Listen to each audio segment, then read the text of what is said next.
Bonjour, aujourd'hui je vais vous parler de l'importance de créer de la sécurité au niveau de notre système nerveux lorsqu'on a vécu des situations de violence, que ce soit psychologique, verbale, physique.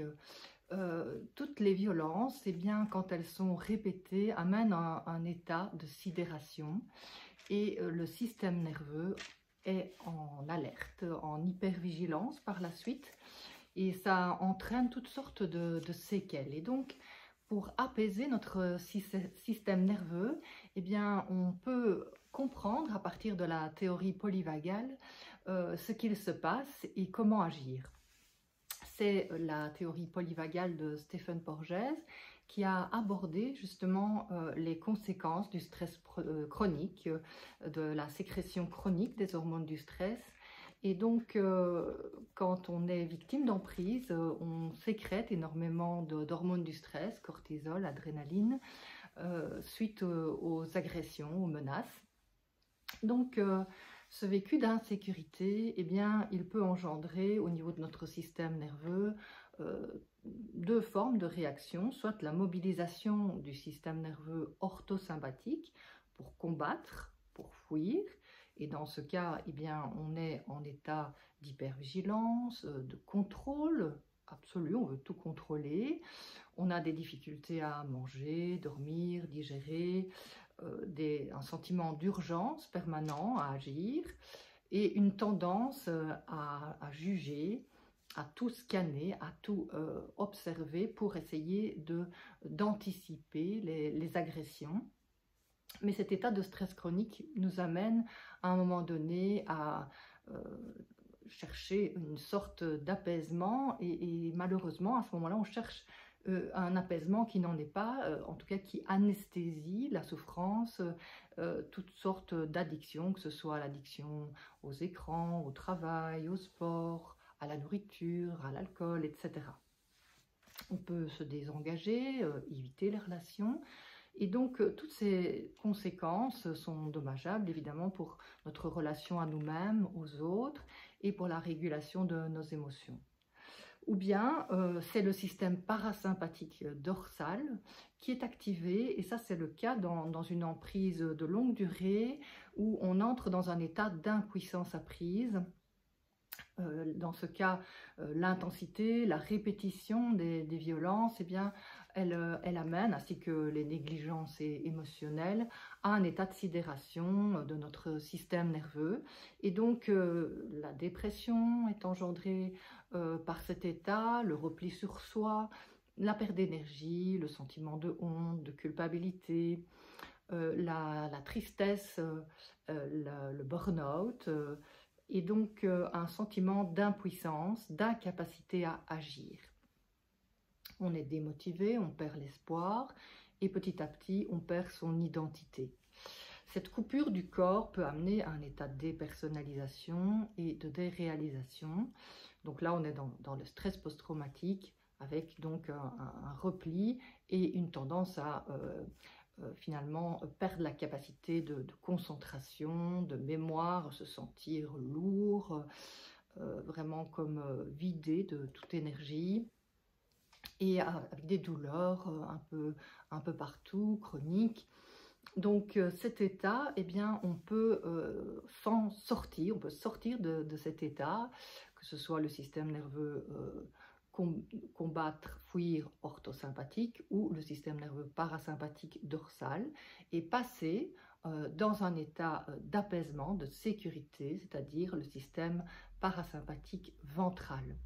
Comment s'y prendre? Eh bien, la solution, donc, c'est l'activation du nerf vague qui a été mis en évidence par la théorie polyvagale. Et donc, ce nerf vague, c'est le plus grand nerf de notre corps. Il commence à la racine des yeux, il descend dans la gorge, dans la poitrine, il innerve l'estomac, le foie, les organes internes et il termine au niveau du plancher pelvien. Donc, c'est un très grand nerf qui innerve beaucoup de choses.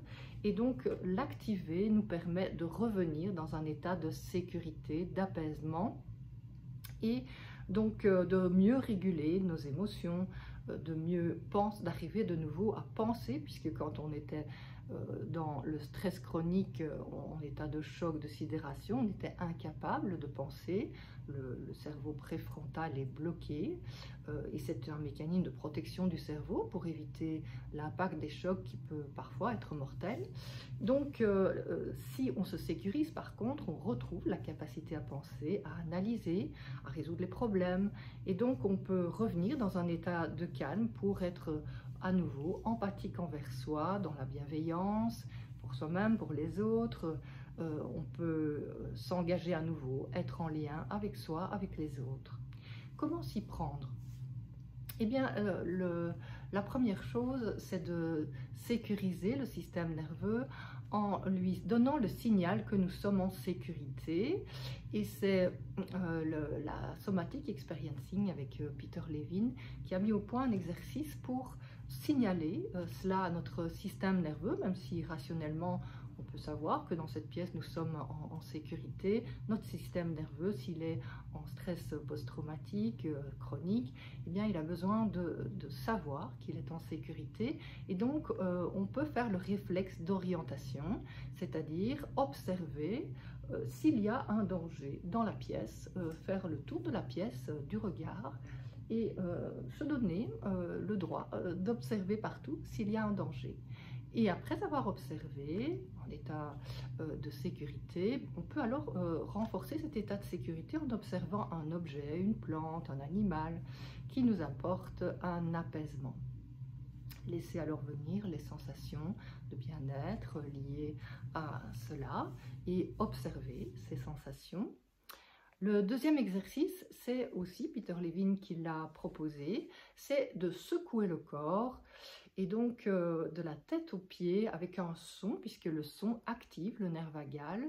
Eh bien, on peut, par ce secouement du corps, laisser aller les tensions vers le bas, et donc à chaque expiration, souffler avec le son pour relâcher les tensions, relâcher cet état de stress. Ensuite, le troisième exercice, eh bien, ce sera d'activer le nerf vague par un léger mouvement. Donc on peut commencer au niveau de la racine du nerf vague qui se situe entre l'arcade sourcilière et l'œil, et vous pouvez masser doucement, avec bienveillance, la racine du nerf vague, donc pendant 1 minute. Et pendant ce mouvement léger, eh bien, vous pouvez en même temps pratiquer la cohérence cardiaque. Donc la cohérence cardiaque est un expire long qui apaise également le système nerveux et qui aide à réguler les émotions. Donc vous faites cela pendant 1 minute, ce petit massage de la racine du nerf vague au niveau de l'œil. Et donc vous êtes en même temps attentif à votre ressenti, et en massant doucement le nerf vague à sa racine, on peut avoir à un moment donné un réflexe d'apaisement, que ce soit bâiller, que ce soit soupirer, certains muscles se relâchent. Et donc quand on observe cela, on est en bonne voie, donc on peut alors continuer après le regard. Donc on va masser la base du crâne en revenant vers la nuque et la gorge. Et donc à ce niveau-là, vous faites un mouvement lent et doux de la main, des deux mains, pour activer le nerf vague au niveau de la gorge. Il descend dans la gorge et il enroule l'œsophage. Donc pendant 1 minute également, plus ou moins, eh bien, vous faites ce léger massage du nerf vague depuis la base du crâne jusque dans la gorge. Et tout en faisant ce léger mouvement tout doux, eh bien, vous pouvez en même temps pratiquer la cohérence cardiaque pour continuer avec une respiration basée sur un expire prolongé à apaiser le système nerveux. Et donc, vous pouvez y rajouter de nouveau un son, comme on l'a fait tout à l'heure dans le secouement. Et ce son aide aussi à apaiser le système nerveux.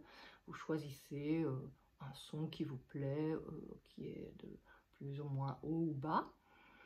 Et donc, vous pratiquez ce son à l'expiration. Donc, ça donne ceci.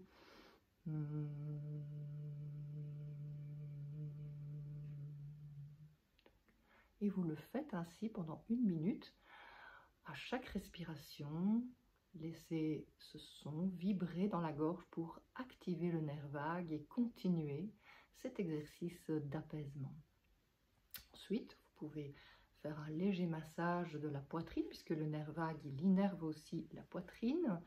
Et donc, vous pouvez tout doucement, juste bouger la main sans faire de grands mouvements, juste apaiser avec un léger mouvement de la main et ça active le nerf vague au niveau de la poitrine. Et vous pouvez alors envoyer le son dans la poitrine et donc laisser vibrer la poitrine avec ce son en apaisant le système nerveux. Et donc vous pratiquez ça plus ou moins aussi 1 minute pour apaiser le corps, le système nerveux, rétablir la sécurité aussi bien dans le corps que dans l'esprit. Et en apaisant le système nerveux, vous continuez à pratiquer ce mouvement d'activation du nerf vague. Au niveau alors de l'estomac, de nouveau, vous faites un léger mouvement sur l'estomac qui se situe au niveau du diaphragme. Et donc là, vous pouvez tout doucement masser votre estomac et donc activer le nerf vague pour aider l'estomac à s'apaiser et donc envoyer alors à ce moment-là le son dans l'estomac. Donc à chaque expiration, vous envoyez le son dans l'estomac et ça permet également au diaphragme de se détendre. Souvent, quand on est stressé, notre diaphragme est bloqué, on a du mal à respirer et donc à digérer. Ce léger mouvement permet d'apaiser l'estomac et donc à mieux digérer. Et donc vous continuez ainsi pendant 1 minute à masser doucement l'estomac avec le son. Et après 1 minute ou deux, alors vous terminez par le léger massage des intestins, puisque le système nerveux, il descend jusqu'au plancher pelvien. Donc vous pouvez à ce moment-là faire un léger mouvement de bercement en posant la main sur le ventre pour bercer le système nerveux et lui donner un message de sécurité. Et donc en berçant doucement le ventre avec de nouveau le son, vous envoyez le son jusque dans le ventre pour continuer cet auto-apaisement. Vous allez ainsi activer le nerf vague à tous les étages du corps jusqu'au plancher pelvien. Donc vous laissez résonner le nerf vague jusque dans le corps, jusque dans le bas du nerf vague, c'est-à-dire le bassin. Et une fois que vous avez fait cet exercice, là c'est très important de prendre un moment pour observer, juste être conscient des sensations, observer le changement au niveau du système nerveux, ce qui se passe dans le corps, parce que cette observation va permettre d'imprimer dans la mémoire à long terme une nouvelle autoroute, nouvelle autoroute neuronale de sécurité. Donc quand on a vécu un stress chronique pendant des années, nous avons créé au niveau du cerveau des autoroutes neuronales d'insécurité et nous pouvons aujourd'hui créer de nouvelles autoroutes neuronales de sécurité en faisant cet exercice tous les jours. Et donc petit à petit, on va créer donc un nouveau réseau neuronal de sécurité qui va nous aider à nous réorienter notre observation, notre intérêt vers des choses qui nous apaisent et nous sentir de plus en plus en sécurité. Donc en intégrant dans la mémoire à long terme, nous allons de plus en plus pouvoir finalement prendre notre place dans notre vie et créer des liens avec les autres dans cet état de sécurité, ce qui nous permettra aussi de mieux poser nos limites, de mieux satisfaire nos besoins, parce que nous sommes plus à l'écoute de notre corps, de nos sensations, nous pouvons mieux identifier nos besoins. Donc tout cela, c'est une pratique qui a été décrite dans mon dernier livre, Les victimes de pervers narcissiques, guérir le traumatisme, aux éditions Ellipse. Les victimes de pervers narcissiques décrit justement la théorie polyvagale et les avantages de pratiquer ces exercices de sécurisation pour les victimes au quotidien. Si vous avez aimé cette vidéo, vous pouvez mettre un j'aime sous la vidéo et lire ce livre si vous en avez l'envie. Je vous souhaite une bonne journée.